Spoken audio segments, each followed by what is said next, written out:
What's up, guys? It's your friendly neighborhood Goldenwolf here, and I'm here to talk about real quick about sensitivity. Um, a lot of people, like me, had thought at one point that a really high sensitivity means the faster you'll get to someone and the better player you'll be, because if you master this ridiculously high sensitivity, you'll be a god. And while that would be true, if you would be able to be consistent at a ridiculously high sensitivity, um, you're gonna find that it's really hard on your hands, uh, and if not your hands, your ability to actually stay on target and trace them will be really bad, and that's a problem. Because in a game like this, in any shooter game, you want to find a sensitivity where you can comfortably trace someone as they're walking around, and you want to be able to basically get to them as quickly as possible. And that's the thing that I kind of failed at, is I couldn't really do that as comfortably as I would have liked, and that really hurt me in the long run. It really did, because now all those years that I spent at a ridiculously high sensitivity using acceleration and stuff like that that isn't consistent has trained my hand to get used to really ridiculous settings that now I have to like tone it down just so I can be competitive again.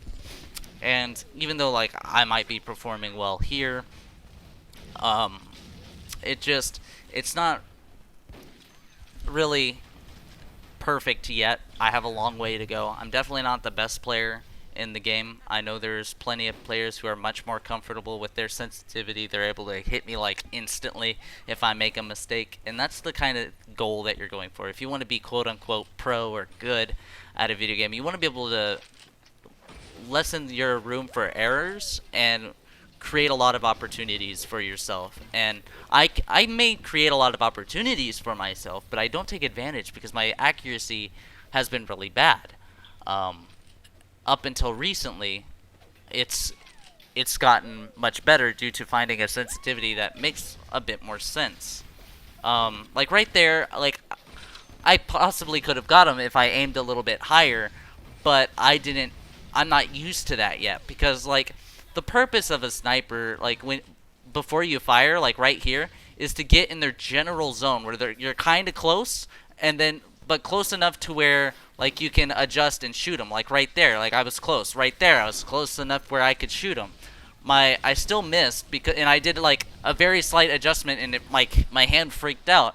And the reason that is because um, based on how I play how I played the game before and um, stuff like that, what happened was I got used to doing these like very weird movements for my hands to actually get to someone, that now it's still kind of sort of carrying over a little bit, and it'll go away. I mean, this is like the first time I've been using this sensitivity, honestly. Um, but but you can tell that I'm way more accurate with it. Like I'm actually following people a little bit easier, and I'm able to get to targets a lot quicker and stuff like that. And the whole point of this video is just to let you guys know, if you guys should find a sensitivity that's comfortable. Like what? Don't be afraid to pick up the mouse if you have to for big movements, like a 180. Like if you do a quick 180, you have to pick up the mouse, recenter it on the mouse pad real quick, and then shoot at someone. Do it. Don't be a fool like me and try to put all your sensitivity into your wrist movements, because if you do that, then you're not going to be able to get those really fine, precise movements that you're going to need if you're going to snipe or do anything of that nature. So I highly recommend um,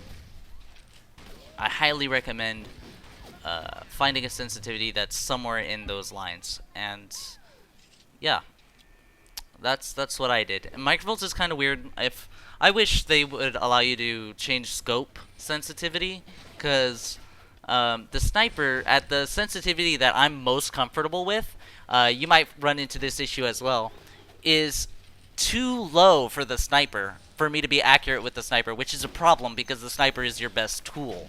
So if you're like me, I would highly recommend finding a sensitivity that's comfortable for your sniper, and base it around your sniper, so that way the rest, so you can kind of adapt with the rest, because the shooting part isn't as important as the sniping. Because if you can snipe, the rest will come easy. Because your biggest power tool is your sniper, and if you don't have that accurate, you're just screwed. I'd say find something in the middle, but to be honest, let's be real. Like you're not gonna get close to someone in anymore in this game. People complained a lot about one shots, yet sniping's okay as a one shot, right? Like that's my favorite meme. But complaining aside, um, if you want to adapt to how it is currently, I highly recommend doing something like that, and then getting used to the the shooting weapons afterwards. But focus on finding a sensitivity that's good for your sniper that you can kind of lock on to someone once you get in their general direction. Like right here, like see how easy that was for me? I just did a slight movement and boom, there he went. You know, that's the kind of sensitivity that you want. One where you can easily get to your target and get them once you're in their general vicinity, especially when you get it about that close. I wasn't right on them, but I was close to it, to where I was able to adjust immediately after and get them. And that's kind of the goal. So hopefully you guys learned something, because it took me a while to kind of figure this one out. Because, I mean, I've been doing it wrong for a long time. And hopefully this means I'll be able to get better videos and stuff because I'll be doing better. Because better accuracy means better gameplay generally, even if your decision's wrong. So, see you guys next time. Peace.